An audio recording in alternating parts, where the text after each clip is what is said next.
Hello and welcome back to the realities of owning a pack and ship store. My name is Rob, and today I have an interesting video. Why pack and ship stores are the best business to have right now, and what owners can do to maximize their potential. This is a little bit longer video than I normally will put out. So please be patient if you see me glancing down or off to the side. I do have notes in front of me. I want to make sure I stay on track. And I also want to make sure that I cover all the points that need to be covered, especially if you're a new or someone thinking about buying a store. I want to make sure I give you all the information that I have so you can make the best decision for yourself and your family. So, without further ado, let's jump in. And absolutely, I believe that pack and ship stores are one of the best businesses that you can have right now. But I haven't always believed that.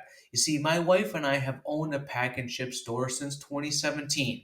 And for the longest time, it was considered by me at least to be more of a lifestyle business for us. I didn't recognize the potential it had. You see, I was doing things the way they were always done. The same things I believe other store owners are doing wrong. Getting sucked into the business, waiting for customers to come through the door instead of working on the business. Now, I did do some things on the business. I joined networking groups with some success. I made cold calls. I went door to door to businesses, dropping off rack cards, introducing my services. So I did make some efforts, but they were time consuming and I eventually stopped. And it really wasn't until I started working on the online presence side of things that I really understood and saw the potential. So, why pack and ship is the best business to own right now? First and foremost, you have recurring revenue. If you are selling mailbox rental services, you have recurring revenue from your mailbox customers. And we all know mailboxes are pretty easy to sell. They're inexpensive. You have a contract time frame that could be anywhere from 3 months to 2 years if you choose. So it is a very nice source of recurring revenue. And if you're doing fingerprinting on top of that, fingerprints are also a nice source of recurring revenue. And with both of those two combined, you're most likely paying your rent cost, which is your only real hard cost in the pack and ship world, outside of, in fact, like, your POS system, your phone, internet, and things, which is fairly nominal compared to what rent costs. But ours are all of our hard costs are paid by fingerprinting and mailboxes, so it absolutely can be done. But outside of those two things about recurring revenue, we also have some pretty niche services that are in demand. For example, pack and ship. Do you know that the shipping industry is something like $137 billion dollars and is estimated to grow at a compounding annual growth rate of 4% by 2029? And that is for domestic partial parcel, not international.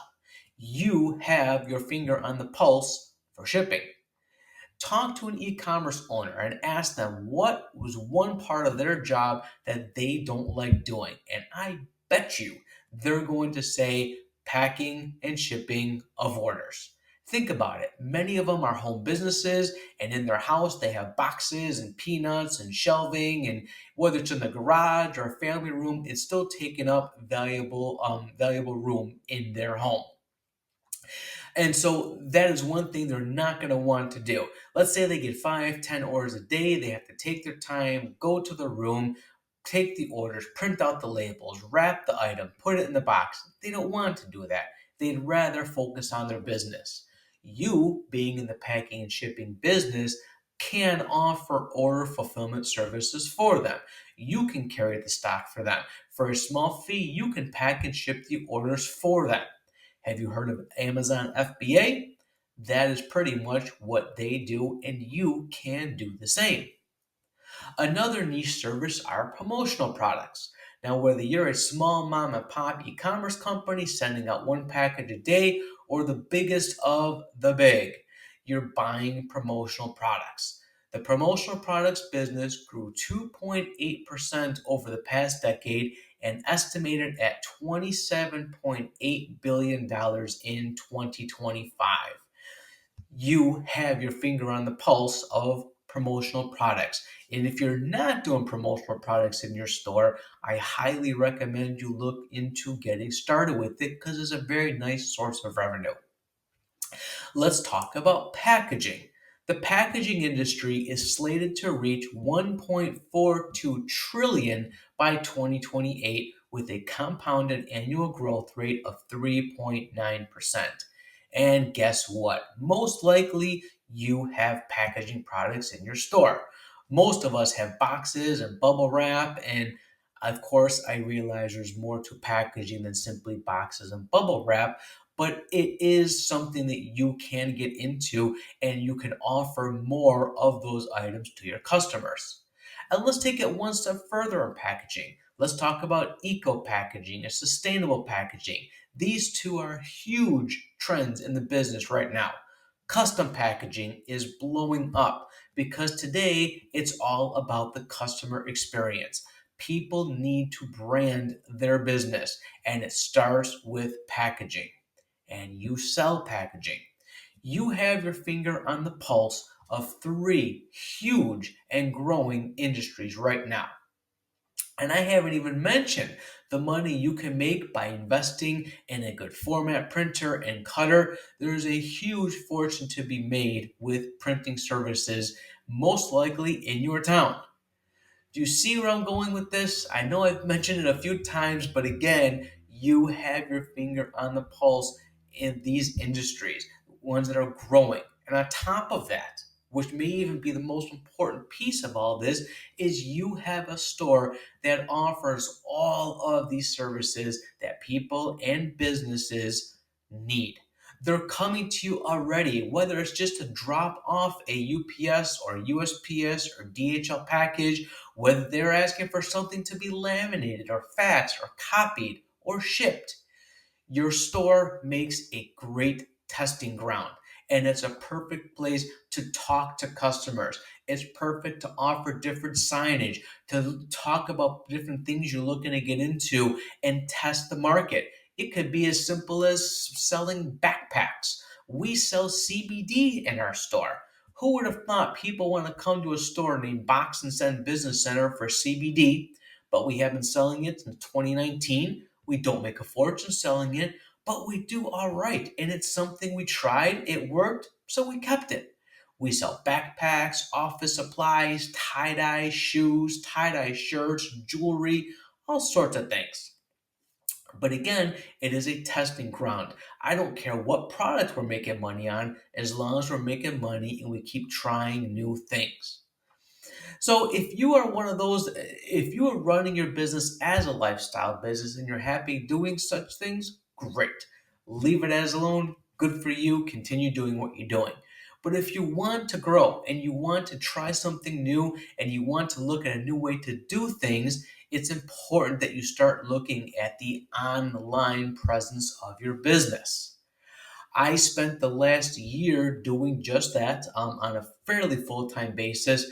I did a lot of work on the online side of things and I put in the hard work so you don't have to, but the results have been pretty spectacular. So I'm here to tell you that there is another way than simply relying on walk in traffic to come through your door. There's a more proactive approach that you can do, and that is improving your online presence. So, what does that mean? I'm going to tell you the way that I started. And the first thing you need to do is you need to pick a niche. I would suggest picking only one. I already brought up three: order fulfillment with shipping, packaging products, specifically eco friendly and sustainable, and promotional products. You can also do printing. You could also do mailboxes if there's enough business to sustain a growing mailbox center only. I don't know, but that's something, whatever niche you're excited about, one that you would like to invest more time into, the first thing is to pick that niche. The second thing you need to do is look at the keywords around your niche. So for me, I'm going to pick, for the sake of this video, sustainable packaging. So the first thing I do is I look to some different AI services or other ones like SEMrush or Moz or Ahrefs, I think also does it, and start doing keywords around your niche. Sustainable packaging, eco-friendly packaging, recyclable packaging, all of these are keywords. And from there, we look at keywords outside of just those norms. We look at other keywords, and there's more to it than what I'm sharing in this video right now, but it starts with that. Once you have your keywords, once you know that this is where you want to focus, the next step is to create content around those keywords. It's very important. So, for example, let's say that we're going to use the keyword sustainable packaging. I then go to AI and I figure out some topics using AI as assistance, some topics around those keywords. So, here's a couple that I came up with. We have what are considered sustainable products. How do we get the top five most common sustainable products for shipping? What is the market growth for sustainable products? Are sustainable products more expensive than non-sustainable products? So do you see where I'm going with this? You start creating topics around those keywords, and then you go out to the internet and you copy and paste some of the information to answer those questions, or at least create an outline. Once that is done, you now will use AI to actually write the article for you. You don't want to just ask it to write an article. You want to provide it with some good prompting. You want to provide it with some with some topics that you'd like to include in your article, some sources if you have them. You don't want to just rely on it solely, but you want to give it some information and then let it do its work. And by doing this, you'll accomplish several things. First one, you're going to improve and grow your online presence because Google is going to be able to start ranking the content that you post on your website. And over time, the more content you have and the more you follow Google's SEO guidelines, the more and the faster you're going to rank. So now that we have this information on our website, you can do a couple things. You can create videos using AI with the same content you use for your blog post, almost like repurposing the content. Or you can create a podcast off of the blog content, or you could just post it as the content. You could stop there if you choose. The content you put on your blog post can also be shared on your different social platforms, further cementing your brand. So if you have LinkedIn and Facebook and I don't even remember anymore, Twitter, all of these, you can take the same post and put it on those different socials. Not Twitter or X, I guess it's called today. X, I think you have to be very short with the character amounts, but you kind of get where I'm going with this. You see, when it comes to online, there's only four ways to reach a customer or prospective customer. You have your content, which we just talked about. You have warm email reaches, cold email reaches, and paid ads. So again, we talked about content, putting it in keyword research, creating content, posting it to your website and socials. The next are going to be warm and cold email outreaches. And we're going to talk about warm first. So a warm email reach or warm reach is customers you've already done business with or have a relationship with. Hopefully, you're keeping track of all the customers that come and ship things out through your store because you're collecting their email address, their phone number, their address, their name, all that good information. And it's most likely on your POS system. If it is on your POS system, or even if you have hard copies of it, it's very important that you take this information because that is gold right there. You need to get that information either into a Google Sheets or a CRM. And if you don't know, a CRM is a customer relationship management software. You may have heard Salesforce or HubSpot. Those are CRMs. I happen to use one called Zoho. It fits my needs, it's less expensive than the other ones, and fairly easy to use. So we have right now about 1,000 customers in our POS database. I take in the 1,000, I brought them over to our CRM, and every month I send out a newsletter to these existing customers of ours. Every month the newsletter is changed, but the template remains the same. And I have about five different headings in my newsletter. I have an introduction, a featured article, which is a link to a blog post article I have. I include a tip of the day, service spotlight. I usually include jokes. So I want to make it as casual and maybe a little bit humorous, but also something of value that is not selling a service or product. It's just information that people can use. So again, if you want to become a sustainable packaging expert, like in the example I just mentioned, you can start promoting valuable packaging information. Newsletters take me about an hour to an hour and 15 minutes per month to do these newsletters. And of course, you may know what I'm going to say next. I use AI for most of it. Now, there was a little bit of upfront time in creating the template that I use. So there was that, and it was kind of getting it loaded into the CRM. But now that it is there, it is extremely quick to do each and every month. So my contacts are automatically into a CRM each month. It costs me about $20 a month to have my CRM. I highly recommend you do the same. Makes my life so much easier. So now that we talked about content, we talked about warm email reaches, the next is cold reaches. Now, a cold reach, if you can guess, are emails that you send to businesses or customers that have no idea who you are. I use the same CRM that I use for my warm email, or my warm newsletters, I should say, my warm reaches for cold. What I do is I have a list of businesses in my area, and for us, the sweet spot for businesses is 4.18 miles around our location in all directions. That's our sweet spot.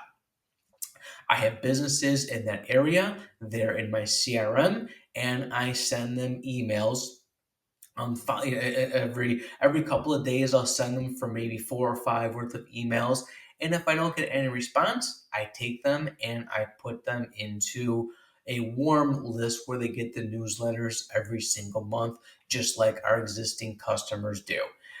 There's about 2,000 businesses around us. I am not sending cold emails to 2,000 businesses. I break them up into chunks. Maybe I'll do 200 this month and then 200 next month. I keep moving around and recycling them where I can.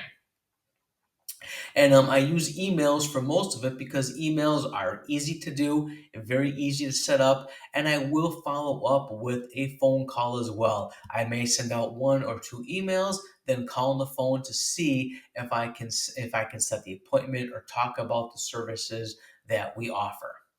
And what's interesting is even if you've been in business for a long time, for example, we've been in business for 30 years, although we've only owned it since 2017, it's amazing how many people will come into our store for the first time and say, I had no idea you were ever here. Or is this a new business? All the time. And again, we've been there for this. The business itself has been present for 30 years.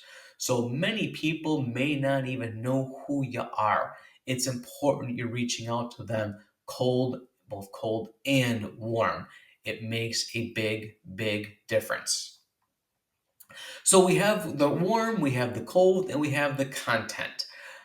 So how do you get the cold emails, by the way, the cold leads? There's a couple ways that you can go about it. The first one, and one that helped me, was you can contact your county, the county is city government, and ask them for a list of all the registered businesses in your town or city area, whatever it is. And most likely they're going to provide that to you. That's what happened with mine. I also have a tool called Zoom Info. I could pull information, and I do some web scraping off of Google Maps. Web scraping basically is I'll find a way to take the data from Google and bring it into our CRM. It's pretty easy to do as long as you're willing to learn how to do it. So once you're reaching out to these folks, the next step, oh, before I forget too, cold emails, there's something called a CAN Spam Act, and that is a act where it gives guidelines as to how you can approach somebody using a cold touch or cold system like I mentioned. There's 8 different pieces to the guideline. I don't have them all in front of me, but basically check for it yourself, do your own due diligence, but as long as your subject line is matching what the content in the body of the email is, and you are giving them a legitimate service, a legitimate introduction, nothing fraudulent, you're going to be just fine. You need to include a link, an unsubscribe link, so when someone gets your email, they can easily opt out should they choose. But again, look up the CAN Spam Act for yourself. Make sure you are following it. And as long as you have a legitimate business offering a legitimate service with this unsubscribe link, you'll probably be just fine. And again, these are local businesses you're going after. When you do reach out to them, I would tell them I'm local. I think it makes a difference. Start sending out emails, follow up with a phone call, send them a promotional piece, whatever it is you need to do to start building relationships with them. Check on LinkedIn, connect with them via LinkedIn. If they've even opened your email, it's worth reaching out to them on their Facebook as well, etc. So again, we just talked about 3 out of the 4 ways to reach a customer. The total cost for doing this is going to be about $20 to $30 a month, depending. And last but not least is going to be paid ads. Now, most social platforms like LinkedIn and Facebook, as well as search engines like Google, Bing, Yahoo, offered some type of paid advertising. I've dabbled with Facebook, Google, and LinkedIn ads, and honestly, none of them really blew me away. I think they all have their the pros and the cons. I don't know how much traffic we're actually generating from the ads. I'm pretty strong in reading the different data associated with it. But because we're relying on walk in traffic, it's hard to say who came directly from an ad or not. But so right now, I'm spending about $350 on my ads. I'm using only Google at this point, and I do it mostly for the brand awareness piece. I'm not doing it simply to try to generate leads. Hope it does, but I just want to be everywhere through every content reach I just mentioned. That is my goal with our business. Um, in all honesty, I don't think paying ads are going to transform your business. I hope it does, but I think there is some value in it if you have $5 or $10 a day to spend on ads. It does help with branding and it does help to spread your message. So, let's talk a little bit about the time investment needed to do this stuff. So, how long does it take to do this on a regular basis? The time investment is fairly minimal, really, especially once you know what you're doing. The biggest time suck in the beginning is going to be understanding what you're doing, kind of getting the hang of things, learning how to prompt AI for the best output for you, learning how to get the templates created if you're doing a newsletter, maybe understanding your CRM. So there is a little bit of upfront time dedication, but once you know what you're doing, it goes extremely quickly. I can create blog content, a video, as well as the audio very rapidly. It takes me about 25 minutes to do all 3 of them because I do them all at the same time. And if it is a more of a complex post or one that's very technical, that will take a little bit longer, but really it's about 25 minutes for me to do. So that gives you an idea. And as I mentioned, about 1.5 hours a month for the newsletter. So where do you start with? As I mentioned, pick a niche, do some keyword research around that niche, start creating content around the keywords within your niche, and then start doing videos and audio or things that you may want to add on. take the content, start posting it to your social platforms, and start getting the word out through paid ads if in fact you have the budget for it. So once we have that, so over the last 15 months I've been doing this, let's talk about some successes I had. Firstly, our revenue increased 25% year over year by focusing on the online side of things. We are doing both warm and cold emails, but most of it has been warm emails. We have gained 220 YouTube subscribers. Now, I know you may be laughing on the inside saying, like, 220, that's nothing. And it really isn't anything. It's a drop in the bucket in comparison to what other subscriber or what other YouTube content creators can do. But we are a local company. So having 220 in a very concentrated local area is actually pretty good. At least I think it is. When also our YouTube we've done zero with it. We've simply uploaded videos. Half of them didn't even have descriptions or video titles. I put those in recently, but prior to me, we just uploaded them. We've had a 168% increase in traffic to our website over the past 12 months. Some months it was over 1,000%, but on average it was 168%. Our key events, meaning somebody who clicked call from our website or filled out a contact form, was up 201%. We appeared on page one of Google for 110 search terms and 91 search terms on page two of Google over a 12-month period. So if we continue doing what we're doing, you can only imagine where we're going to be in another year or two. And as I mentioned, it was hardly any upfront cost, just some time things to this whole piece. So with that said, I'm going to leave it there. I wish you all good luck. I really hope that you look into doing some of the things that I am currently doing to take your business to the next level by focusing on your online presence as well as using your store as a testing ground to try new things, talk to your customers, get reviews, get referrals, ask them what they would like to see, and move forward strongly. That's all I got for you guys. Take care. Thank you very much.